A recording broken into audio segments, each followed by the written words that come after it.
Hi guys, I'm Jet from Chewy's and Kinning's DG, and today I will be doing a short video sharing on the salt and light that Jesus called us to be. So I was reading my children's Bible. It's pretty interesting. I just found it and I thought I would read through. It's quite interesting. So I chanced upon this story. It was like it said, "Do you know how to be salt?" That's a very interesting analogy by itself. Why would anyone tell us to be salt? Yeah. So now let's flip to Matthew chapter 5, verse 13 to 16. You are the salt of the earth, but if the salt loses its saltiness, how can it be made salty again? It is no longer good for anything except to be thrown out and trampled by men. You are the light of the world. A city on a hill cannot be hidden. Neither do people light a lamp and put it under a bowl. Instead, they put it on its stand and it gives light to everyone in the house. In the same way, let your light shine before men, that they may see your good deeds and praise your Father in heaven. Now, two things that we can see here. Jesus said that we are the salt of the earth and the light of the world. Being salt and light is not optional. Jesus didn't say you can be or you have the potential to be. He said that you are and you have to be. Everyone who has trusted Christ for salvation and is born again is the salt of the earth and the light of the world. There is no in between. You are or you are not.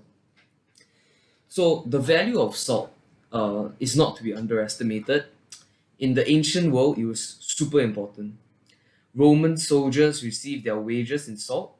The Greeks considered salt to be divine, a gift from the gods.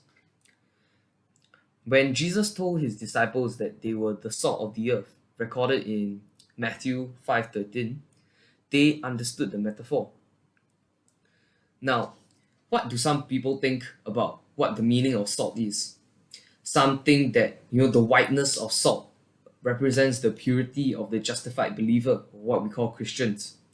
Others say that the salt's flavoring properties imply that Christians, we add flavor to the world. There are some that believe that Christians are to sting the world with rebuke and judgment, like how salt stings a wound. Rebuke and judgment is also very important. You have to build others up and be constructive as well. Another group says that Christians, we are to create a thirst for Christ, a hunger for Christ. But salt has another vital purpose, which is probably what Jesus had in mind.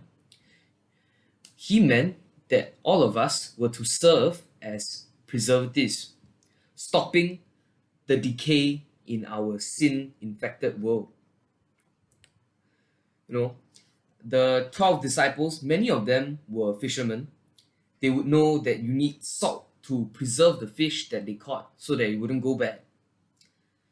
So, the spiritual health and strength of the Christian is to counteract the corruption that is in the world.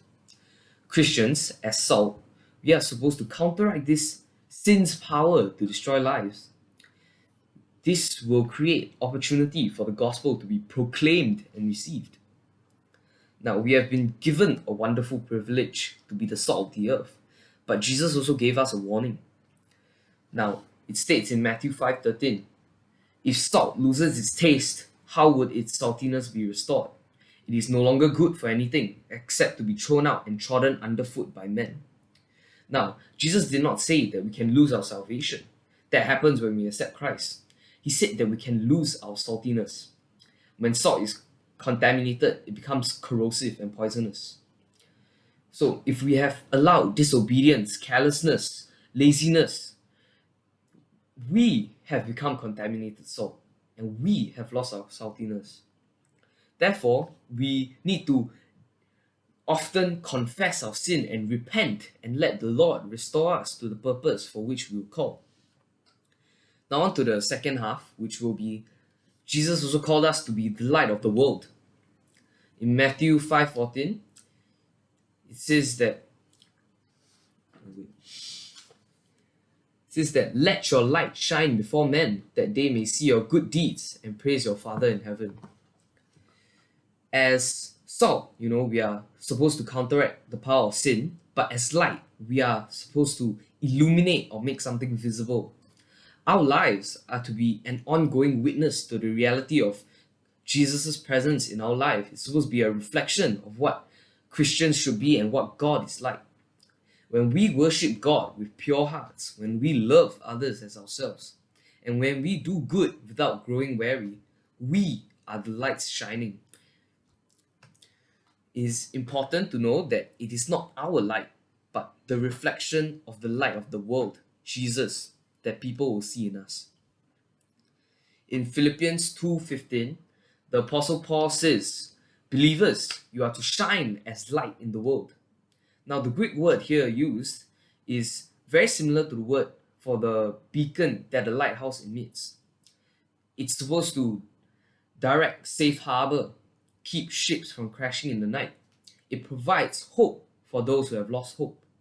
Every day we are surrounded by people who are lost in darkness, separated from God.